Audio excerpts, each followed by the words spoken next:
Hiya, my name's Charlie and welcome to my channel and welcome to my video. And this week we're talking about non-fiction, more specifically the Women's Prize non-fiction, because this year the lovely Women's Prize, who I've followed for years and years and years, normally they run a fiction prize, but this year they are, in addition to the fiction prize, they are also running a non-fiction prize, which I am so excited for because I love a bit of non-fiction, especially written by women. Last year, specifically, I read 27% of all my reading was actually non-fiction, and this year I just want to increase that number as well, even more potentially. So yeah, I always find it really interesting, and whenever I read non-fiction, I normally rate it a lot higher than I do fiction. So yeah, I'm excited to see what gets listed. But this video today, I'm going to be talking about what books I hope to see listed, or what books that I think will be listed. Yeah, so before I get into that, I highly recommend checking out some of the lovely people who I follow. I'll link in the description some of those videos that I've already watched, their non-fiction predictions. So check out, I think specifically, I've watched Alice from the Giant Bookshelf, and Jem from Gemma Books, and Camila from Hasty Bit of eBooks. And so I'll link those videos down below, and potentially anyone else's that have come out since then, they're talking about their books that they have predicted, because they've got a whole lot. All of those channels have got amazing books that they've picked. So yeah, so I'm gonna crack on and dive in to the books. The first book that I'm going to talk about actually is one I've already read, and I was in my favourites last year, and it's All the Houses I've Ever Lived In by Kieran Yates. This was one, like I said, that was on my favourites of the year last year. You guys are probably sick of me talking about it. This was basically, to summarise it, Kieran lived in, before the age of 25, Kieran had lived in 25 houses, and it's sort of her experiences of living in various different houses across the country, across the UK, and sort of like what it also talks about social housing and like affordable housing, and like what homes mean, and the objects that we carry with us, and so much. This is me highly summarising, but it was such an amazing book, and Kieran is such an amazing lady, so I highly recommend that book. And also I really hope that it gets listed, because I want more people to be reading it and talking about it, obviously. And I really think hopefully that I feel like it's in with a good shot, so cross fingers for that one. The next book I'm going to talk about, I've got on my list in front of me, is Comfort Eating by Grace Dent. Probably one of my first non-fiction I read this year was Hungry by Grace Dent, because my lovely sister Emily from Nova Novels kindly gifted it to me just after Christmas, because she picked up a copy from the library sale. And it was so moving, and I recommend that memoir really a lot. It's talking about Grace's life growing up sort of in a working class family, and it was just really beautiful, and it really moved me. And when I saw that she's got this one out, Comfort Eating, which obviously, like, for me, if you know me, I would consider myself a comfort eater in times of stress. I think that's probably what I do. And this book talks about like why we comfort eat and how we comfort eat, and obviously like Grace is, I'm guessing it's going to have more autobiographical elements, and we're going to hear a bit more about, I think it's going to talk about grief, because since writing Hungry, her parents have sadly both passed away, so I think it's going to touch on that, I believe. So yeah, I'm really excited by that book, and I definitely want to read it this year, regardless whether it makes the long list or not. The next book on this list is one I've heard about. I think it's been on quite a few people's, I think this has been on Jem's list and potentially Alice's list, maybe, I don't know, maybe it was on Camilla's. This is How to Say Babylon by Safiya Sinclair, and this is one I heard about first from the lovely Peter from Comfy Cozy Up. It talks about how so the author was born in Montego Bay in Jamaica, obviously, so she's Jamaican. I think this book specifically talks about what it's like to grow up. Her father was Rastafarian, and it talks about her relationship with her father. I think it talks a little bit about grief, and yeah, that kind of thing. So yeah, this book has been highly praised. I think this was like either an Oprah Winfrey book or a Reese's book club book, so this is already getting a lot of hype anyway. But yeah, again, another one I just really want to read. So yeah, that's that one. So the next book I'm going to talk about is Some of Us Fall by Polly Atkin. First of all, this cover, I just love this cover. This book talks about Polly Atkin, her experiences with various misdiagnosis, and it also talks about, so I think it talks about nature. Is it nature, does it say? Yeah, it says it combines pathology and nature writing to trace a fascinating journey through illness and a journey which led Polly to her current home in the Lake District.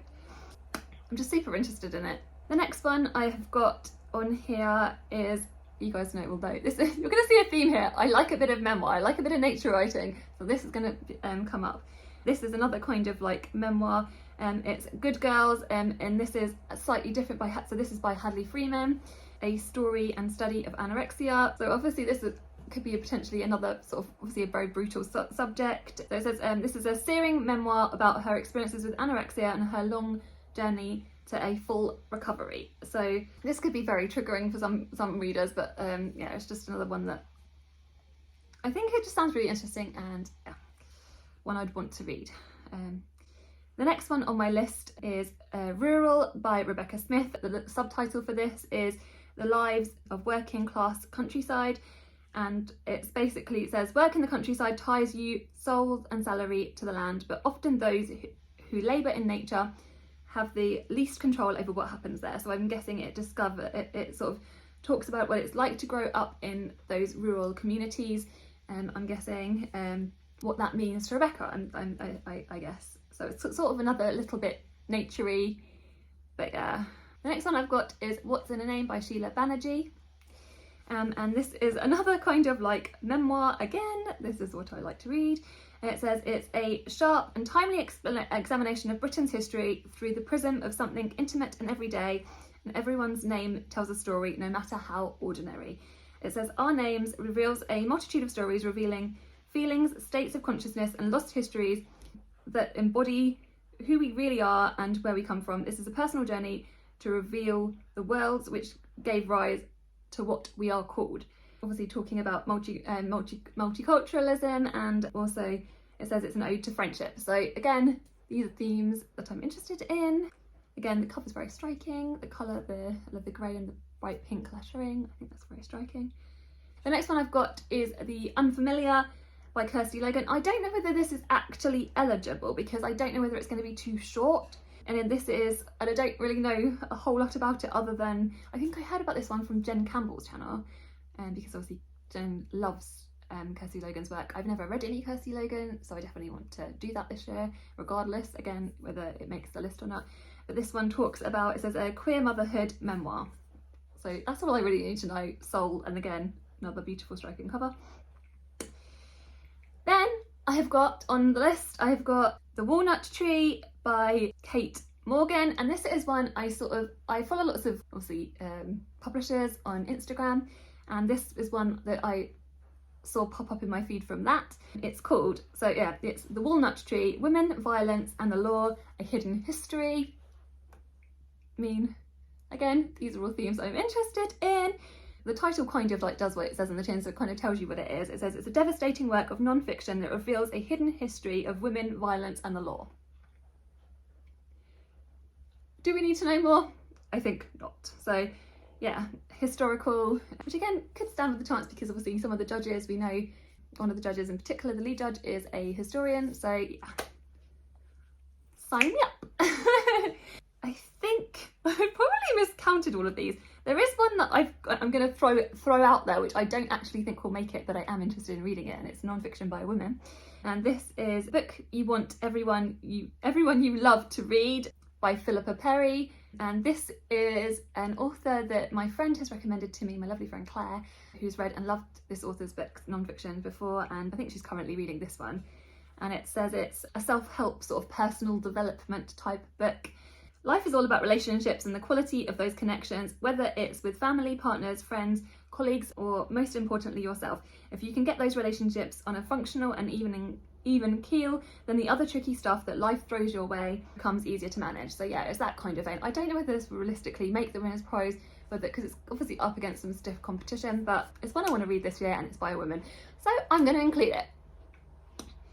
Right, now we're going to go to the sort of like, I'm going to say some books which I'm not even going to talk about them. I'm just going to throw the names and throw the pictures at you because these are ones that have been talked about across various channels, and in particular, I the booktubers that I mentioned at the beginnings videos. We've got, these are ones that I really think that will make it though. And we've obviously got Doppelganger by Naomi, Klein. This I've seen, I think, on all the lists. Like, I feel like it's a little bit different and unusual in terms of its as a non-fiction, and it says, what if you woke up one morning and you found yourself, you acquired a double, someone almost like you and yet not like you at all. So yeah, I think it sounds interesting. I think it's a bit different, and I feel like it's one that will for sure, it feels like it's a dead set to make the longest. Is it? I don't know. We'll still see.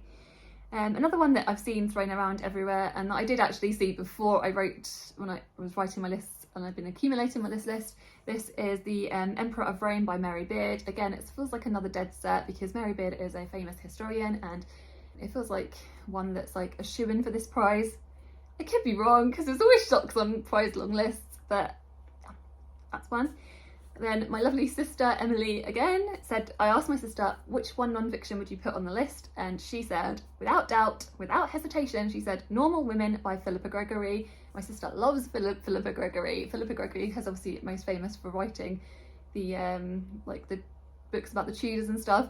So again, I feel like this is in with a very strong chance of making it. I don't know whether it will make it, but yeah, I wouldn't be surprised if it did. And then the last one I'm going to mention is Divine Might by Natalie Haynes, and it's another one that we know Natalie Haynes has got previous with the Women's Prize, obviously for fiction, so it sort of stands to reason that she would be in with a good shot. The judges would have at least known about this book, and so yeah, this could be very highly likely to be listed in a book, in a pile of books amongst the 16. So yeah, wouldn't be surprised if this gets listed.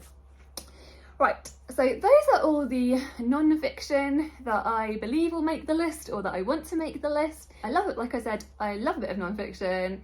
So please, if you're still here, recommend me some non-fiction in the comments below. I'd love to hear all your recommendations, which non-fiction, particularly by women, that you've loved in the last year or so, which books you think will be longlisted. Me and my lovely girls from the Plod Along, Jem and Alice, will be live over on Jem's channel on the 16th of February, so I'll leave all the details on that to react to the long list. So that's going to be the day after the actual long list is announced, but we are so excited to like chat with you guys, and sort of it'll be after everything's sort of sunk in a bit and we find our feet with it all. And so yeah, but we can't wait to chat with you all, and then that will kick off the actual plod along in itself, which obviously we did last year, and so we'll be reading along with you guys, and it's full of loads of guests. We've already confirmed some really exciting guests, so yeah, hope lots of you guys can make it. So yeah, take care, and sending you loads of love.